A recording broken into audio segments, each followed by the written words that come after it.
शाली से भी त्रसित रहते हैं।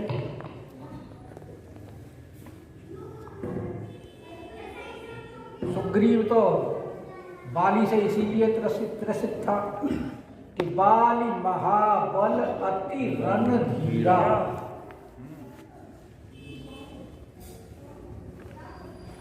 इसीलिए भगवान ने जब कहा कि सब विधि घटव काज में तोरे, तो उसे विश्वास नहीं हुआ। और जब भगवान ने अपना बल दिखाया तब देखी अमित बल बाढ़ी प्रीति, बाल बधव इन भई परतीति, तब विश्वास हुआ। तो ऐसे ही यहाँ काकभूषुंड जी भी कह रहे हैं कि जो विस्तार अभी वर्णन किया गया है माया के बारे में, इस माया के प्रभाव में कौन कौन नहीं आया। तो जो माया का परिवार है वो भी प्रबल अमिति, जैसे भगवान अमित महाबल हैं, अमित बल हैं, ऐसे ही इनकी माया भी के प्रबल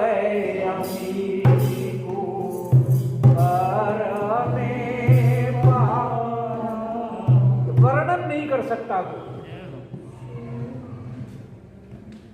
और कारण बता रहे हैं क्योंकि भगवान की माया के वशीभूत ईश कोटि के लोग हो गए, जीवों की तो गिनती कहाँ है। और सारा संसार ये माया की जो सेना है और जो सेनापति हैं उनसे ही व्याप्त है।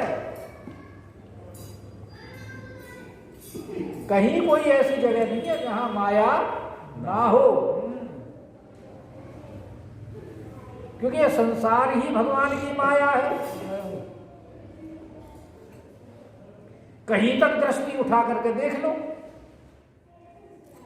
दृष्टि की तो बात छोड़ो, जहां तक मन की पहुंच है वहां सब माया है।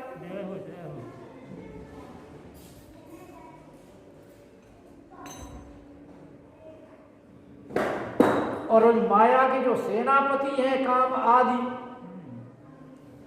और उनके जो योद्धा हैं दंभ कपट पाखंड, ये इतने प्रबल हैं कि एक एक को के अंदर इतनी सामर्थ्य है कि वो अपने वशीभूत सबको कर सकते हैं।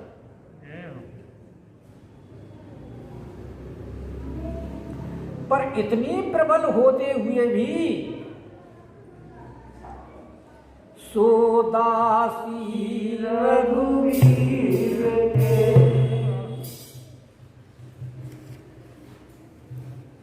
अब इतनी प्रबल होने के बावजूद भी वो रघुवीर की दासी है। अरे समझे मिथ्या को, वैसे तो कहते हैं भाई माया मिथ्या है, मिथ्या है, पर मिथ्या होते हुए भी इतनी बलशाली है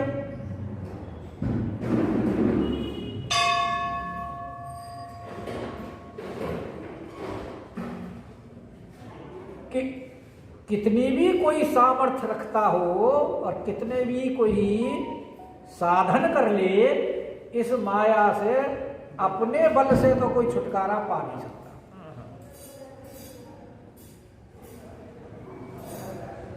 इसीलिए कह रहे हैं काकभूषुंड जी का छूट न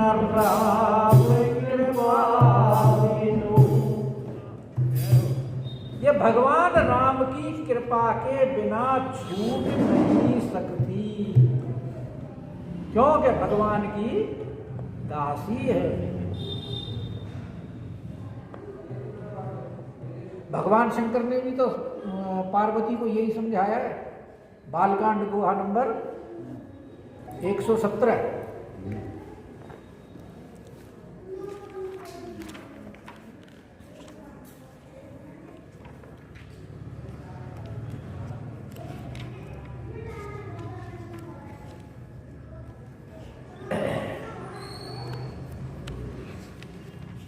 रजत सीप महु भा इससे पहले अपनी लाइन देखो कि जासु सत्यता ते जड़ माया। ये माया इतनी प्रभावशाली क्यों है?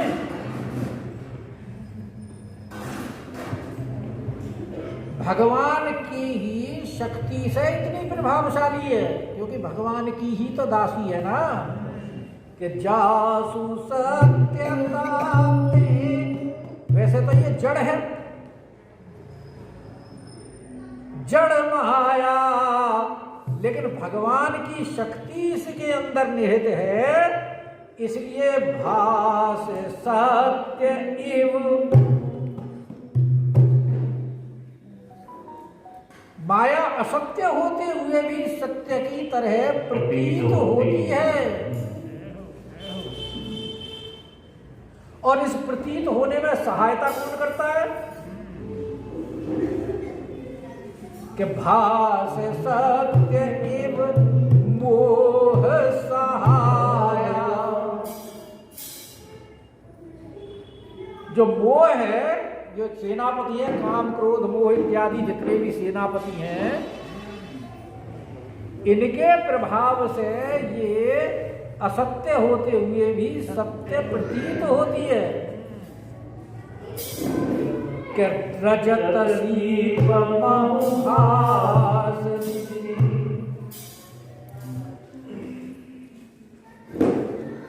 जथा भानु जैसे सीप है, सीप में चांदी का आभास होता है, प्रतीत होती है, और सूर्य की किरणों में जल का आभास होता है, मृगमरीचिका बोलते हैं जैसे, हिरण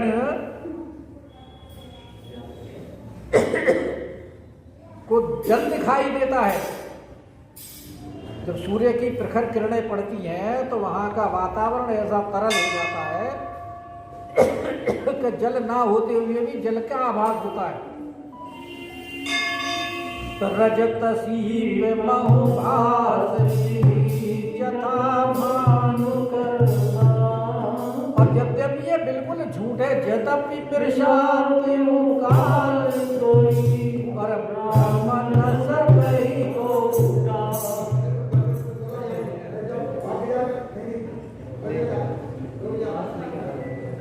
तो ये भ्रम कैसे मिटेगा? ये भगवान की ही कृपा से मिटता है। कि जासु कृपा अस भ्रम मिटी जा, वहीं देखो ना उसी आगे, और गिर जा सोई कृपा। तो भगवान की कृपा से ही, क्योंकि भगवान की कृपा के बिना इससे कोई छूट नहीं सकता। छूट न राम कृपा बिनु नाथ कहे हो। इसलिए कि इसको जो शक्ति प्राप्त होती है वो भगवान से ही प्राप्त होती है। कि जो माया सब जगह ही न जावा, और जासु चरित लखी काहू न पावा। इस संसार को जो नचाने की जो शक्ति है, जिसका चरित्र कोई जान नहीं सकता, देख नहीं सकता, कि सोई प्रभु भ्रूनाश वो भगवान के इशारे पर नाचती है। नाच नटी सहित समाज, और अकेली नहीं, जितना इसका परिवार है, सेनापति योद्धा जितने भी हैं, सब भगवान के इशारे पर नाचते। क्यों नाचते? कि सोई सच्चिदानंद घन राम। कौन बहुत देर से दुखी कर दिया?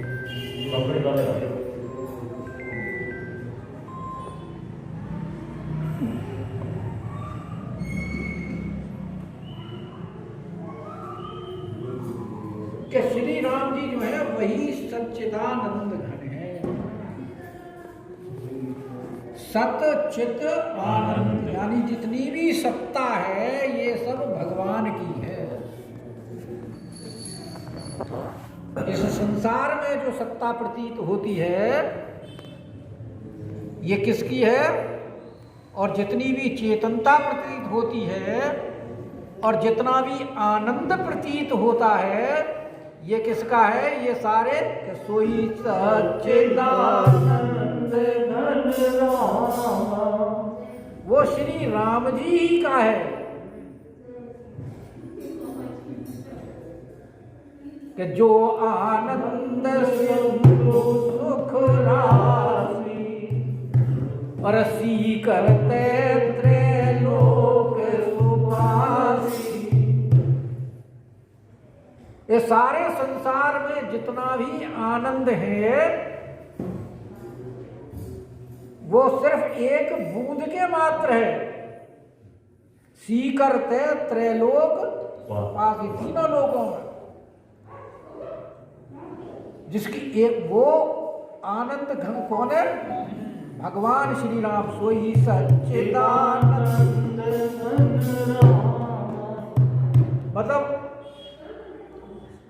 घन का मतलब है घनीभूत। निर्गुण ब्रह्म में तीनों है, सत भी है, चित भी है, आनंद भी, लेकिन वो सूक्ष्म रूप में। लेकिन निर्गुण से जब सगुण होता है तो वो घनीभूत अवस्था में आ जाता है। और निर्गुण से किसी को लाभ नहीं होता। लाभ किससे होता है? सगुण से।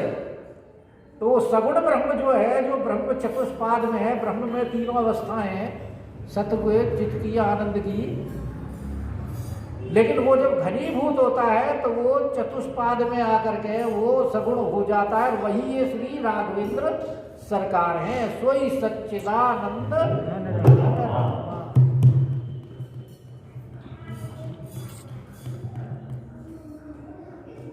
और अज विज्ञान रूप। लेकिन ऐसी बात नहीं है कि ये रामचंद्र जी दशरथ के उत्पन्न हुए। ये ब्रह्म उत्पन्न नहीं होता, ये अजन्मा है। ये तो प्रकट होता है। देवता लोग स्तुति करके गए तो देवता तो अपने अपने धाम में पहुंचे और वहां लिख रहे हैं जा दिन ते हरि गर्भ ही आए। तो भगवान गर्भ में आते हैं क्या? नहीं। तो हरि का मतलब वहां वायु से है, वायु रूप में। क्यों? भगवान का जो सगुण विग्रह है वो भगवान के जितने जो मुक्त जीव हैं, कौन कौन से, जो साजुज्य मुक्ति प्राप्त कर जाते हैं जी, उन जीवों का ही जो घनीभूत अवस्था है वो भगवान का स्वरूप है। और वही गर्भ में आता है। और उसके बाद में जब वो भगवान की जहां हुए हैं कौशल्या के, तो वहां फिर ये नहीं लिखा कि वो जन्म लिया है भगवान ने। और प्रकाश, उससे पहले एक दोहा भी आता है, देखो 190 में होगा बालकांड।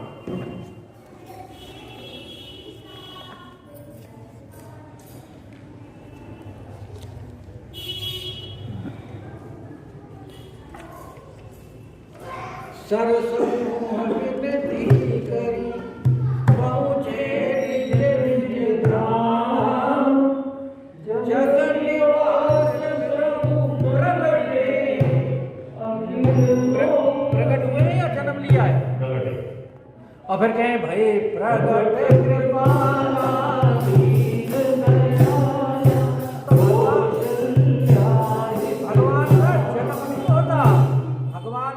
प्रकट होते हैं।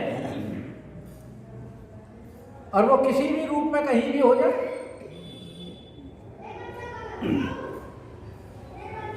अपनी किसी भी आत्मा का सृजन कर देते हैं। यदा यदा ही धर्मस्य ग्लानिर्भवति भारत अभ्युत्थानम धर्मस्य तदात्मानम सृजाम्यहम्। अपने आत्मा का ही तो सृजन कर रहे हैं, तदात्मानम सृजन, क्योंकि समस्ती ही तो भगवान की आत्मा है।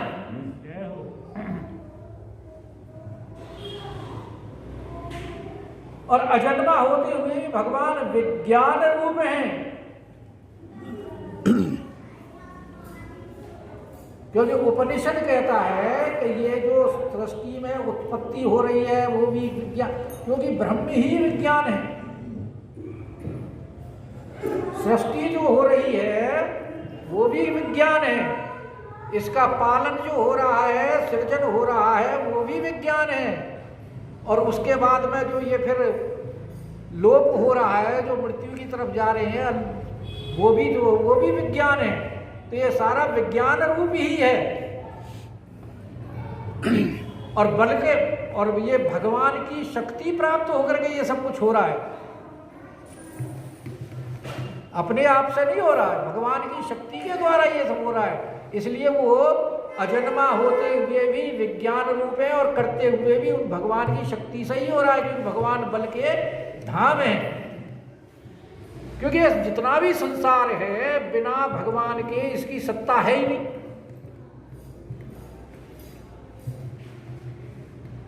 भगवान व्यापक भी है, भगवान व्याप्य भी है।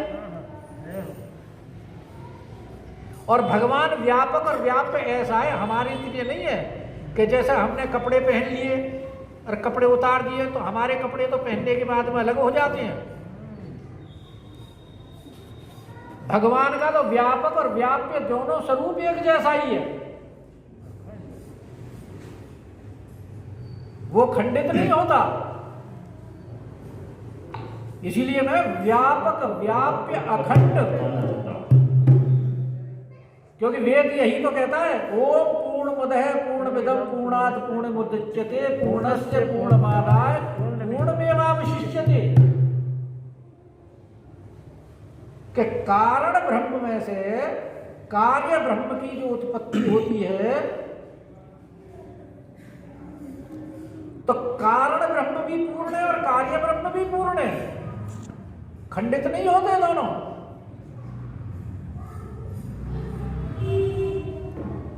और उसके बाद में जब लय होता है, विलीन होते हैं, तो वो जो ब्रह्म है, कार्य ब्रह्म है, वो कारण ब्रह्म में लीन हो जाता है और फिर भी पूर्ण ही रहता है और अलग होकर भी पूर्ण है। तो इसलिए ये व्यापक व्याप्य सारे संसार में यही तो है, ब्रह्म ही तो है। ब्रह्म सर्व खलविदम, ऐसा वेद का वचन आता है। सारे में वही तो व्याप्त है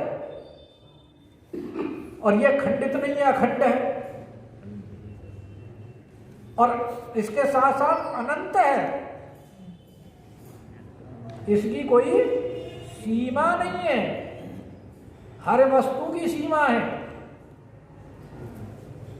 भाई आपकी श्रीनगर की सीमा है, दिल्ली में व्याप्त है, दिल्ली की सीमा है, भारतवर्ष में भारतवर्ष की है, संसार में संसार की भी एक ब्रह्मांड में एक नहीं अनंत कोटि ब्रह्मांड है, फिर उनकी भी सीमा है।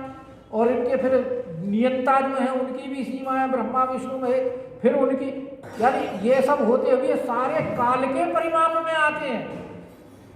लेकिन इन सबकी सीमा है, लेकिन भगवान की कोई सीमा नहीं है, अनंत है। क्योंकि भगवान काल स्वरूप। भाई जब सृष्टि का प्रलय होता है तो प्रलय में पृथ्वी जल में, जल अग्नि में, अग्नि वायु में, वायु आकाश में, आकाश जो है प्रकृति में, फिर महत्त्व में, फिर अहंकार में, फिर अनंत में, फिर अंत में कहाँ ब्रह्म में। तो इन सब की तो सीमा निश्चित है, ब्रह्म की कोई सीमा नहीं है। इसलिए वो कह रहे हैं कि व्यापक व्याप्य, व्यापक भी है और व्याप्य भी है और अखंड अनंता। अखिल अमोघ शक्ति भगवंता। और खिल यानी इसका अंश नहीं है, अखिल है, संपूर्ण है।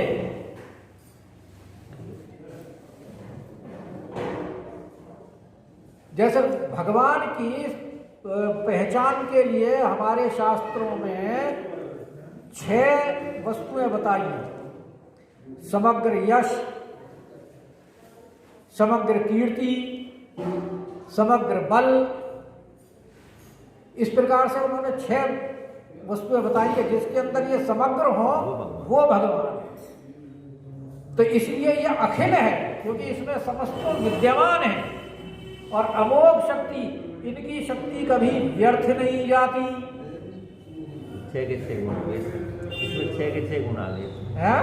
चौपाई में 6 के 6 गुण आ गए भगवान। हाँ, अखिल अमोघ शक्ति भगवन, क्योंकि ये 6 ऐश्वर्यों से युक्त है, भगवंता है। भग का मती है कि जिसमें 6 भग विद्यमान हो, वो 6 ऐश्वर्य मौजूद हो, इसीलिए ये अखिल है और अमोघ शक्ति है। तो अगुण अधर्व, अच्छा एक बात, ये अगुण है, इनके अंदर कोई गुण नहीं है, क्योंकि ये गुणों से रहित है, अतीत है। तो माया के जो गुण है वो इनके अंदर नहीं है। सतोगुण, रजोगुण, तमोगुण, जो ये तीनों माया के गुण हैं, माया इन तीनों के गुणों से है, इसीलिए तो इसको गुण माया कहते हैं। जो संसार के अंदर जो भगवान की जो सारा संसार दिखाई दे रहा है, ये भगवान की गुण माया ही तो है। तो भगवान इसके साथ में है नहीं, ये इनसे अलग है, निर्गुण है और अदभ्र महान है। गिरा गो और वाणी और इंद्रियों से परे, यानी इंद्रियों और वाणियों के द्वारा इनको जाना नहीं जा सकता, क्योंकि इंद्रियां भी तो हमारी सब माया की ही बनी हुई हैं। तो माया से भगवान को कैसे जानेंगे, क्योंकि वो तो फिर है ही अगुण। तो इंद्रियों के द्वारा माया को नहीं जाना, इसलिए कह रहे वाणी और इंद्रियों से परे हैं। और जो बड़े बड़े महात्मा भी जब समाधि में जाते हैं, तो समाधि में जब आत्मा का दर्शन करते हैं तो आत्मा का आनंद तो लेते हैं, लेकिन जब वापस लौट करके आते हैं तो फिर वो स्थिति उनकी छूट जाती है। और जो वहां उसका दर्शन किया होता है वो इस स्थिति में सामर्थ्य नहीं होती कि उसका कुछ वर्णन कर सके, क्योंकि जिस वस्तु ने उसको देखा ना उसके वाणी है ना उसके नेत्र, तो कैसे वर्णन करेगा, क्योंकि वो तो वस्तु ही इंद्रियों से परे है ना।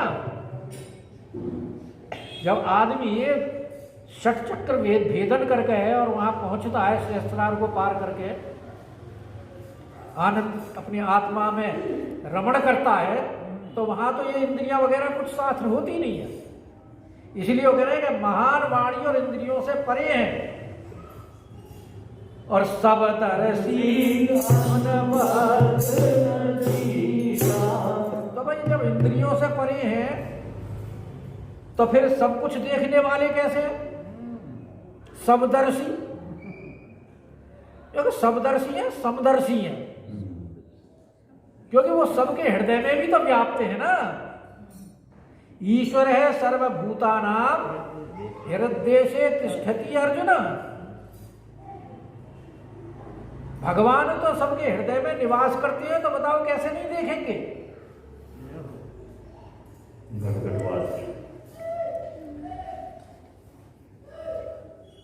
और अनवद्य और निर्दोष हैं, क्योंकि भगवान माया से परे हैं, उनके अंदर कोई दोष ही नहीं है और ना कोई भगवान के अंदर भेदभाव है।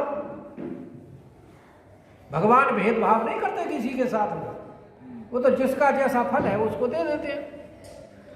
और अजीता है, क्योंकि भगवान में कोई दोष नहीं है, लेकिन भगवान को कोई जीत भी नहीं सकता।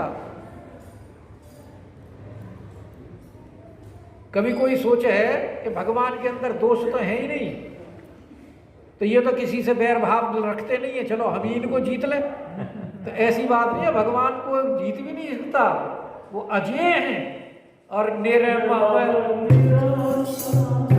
और भगवान के अंदर ममता भी नहीं है, ममता रहित हैं भगवान। पर हम तो ग्रंथों में पढ़ते हैं कि भगवान अपने भक्तों के साथ में फेवर करते हैं। तो इसीलिए गोस्वामी जी ने बड़ा सुंदर कह दिया है कि निर्मम कौन है? जो निराकार है। साकार तो फेवर करता है। साकार तो फेवर करता है, निराकार नहीं करता। जो निर्गुण ब्रह्म है वो निर्मम है, उसकी किसी से कोई ममता नहीं है, कोई दोष नहीं। साकार ब्रह्म तो अपने भक्तों का हमेशा रक्षक है कि जिमि बालक राख ही मेहतारी, सदा करहु तिनके रखवारी। इसीलिए क्लियर कर दिया गोस्वामी ने कि निर्मम निराकार निर्मोह। वो तो भैया ममता रहित भी है और मोह रहित भी है। तो निर्गुण रूप में मदन मोहन, सगुण रूप में तो अपने भक्तों का संरक्षण करता है। और नित्य निरंजन सुख संतोष। अच्छा, नित्य भी है भगवान, क्योंकि अनित्य तो वो वस्तु होती है जो पहले कभी थी अब नहीं है, या अब है पहले कभी नहीं थी, कि भाई पहले ऐसी थी अब तो ऐसी नहीं है, अब तो ये बदल गई। लेकिन भगवान में ऐसा कोई आरोप नहीं कर, वो जैसा पहले था वैसा ही सदैव रहता है, क्योंकि माया का प्रभाव उसके ऊपर है नहीं। जिसके ऊपर माया का प्रभाव है वो बदलती रहती है। इसलिए नित्य निरंजन, निरंजन का मतलब ही है कि माया रहित है, इसीलिए तो वो नित्य है। और सुख संतोष, और समस्त सुखों की राशि है। जितने भी सुख हैं वो भगवान से ही प्राप्त हैं, क्योंकि वो आनंद घन है, सच्चिदानंद घन। और प्रकृति पार, भगवान प्रकृति के पार हैं, पर पार होते हुए भी सब और वासी, सबके हृदय में वास करते हैं। सबके हृदय में वास। माया से परे होते हुए भी, क्योंकि ये जितना भी स्वरूप है ये भगवान का ही तो स्वरूप है। एको हम बहुश्याम, भगवान ने जब इच्छा प्रकट की तभी तो ये सब कुछ स्वरूप दिखाई दिया। लेकिन इसका मतलब ये नहीं है कि भगवान जो है माया से लिपटे हुए हैं, वो तो माया से परे हैं, प्रकृति पार, प्रभु सब और वासी, क्योंकि सबके अंदर मौजूद है। और ब्रह्म निरीह है, विरज अविनाशी, और इच्छा रहित है, विकार रहित है और अविनाशी है। ये ब्रह्म के सारे गुण इन्होंने बताए। और ये सारे गुण किसमें हैं? कि सोई सच्चिदानंद घन, ये राघवेंद्र सरकार में ही है ये सारे गुण, और माया इन्हीं की दासी है। इसीलिए कह रहे हैं कि अगर इस माया से छूटना है तो छूटना राम कृपा बिनु, नाथ कहे हो पदरोप। ये सारे गुण बताते हुए भगवान के बारे में कह रहे हैं कि यहाँ मोह कर कारण, क्योंकि भगवान ही सर्व शक्तियों को प्रदान करने वाले हैं और माया उसकी दासी है, तो माया का भगवान के ऊपर कोई प्रभाव नहीं है। इसलिए उनके अंदर कोई मोह नहीं हो सकता। यहाँ मोह कर कारण नहीं। और उदाहरण देते हुए समझा रहे हैं कि रवि सन्मुख तम कबहु जाई। क्या अंधकार कभी सूर्य की तरफ जा सकता है? कभी नहीं जा सकता, क्योंकि सूर्य के उदय होते ही अंधकार विलीन हो जाता है। तो जैसे सूर्य के प्रकट होते ही अंधकार विलीन हो जाता है, मन की कृपा होती है तभी इस माया से छुटकारा हो सकता है, वरना जीव की अपनी सामर्थ्य नहीं है कि इस माया से अपने आप को छुड़ा सके। तो भगत ये तो भगवान प्रभु राम धर्यो तनु, ये चरित पावन परम प्रागत धर्य अनुरूप सिया कृति राम, जय जय राम तेरे प्रभु राम, जय जय राम।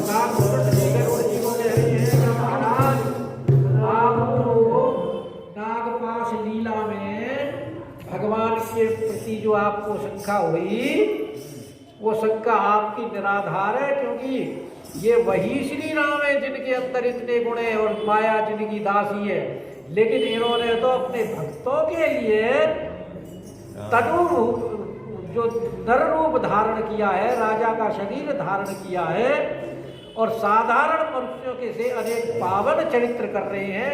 इसके बारे में आगामी सत्र में बताएंगे। बोलिए राजा रामचंद्र।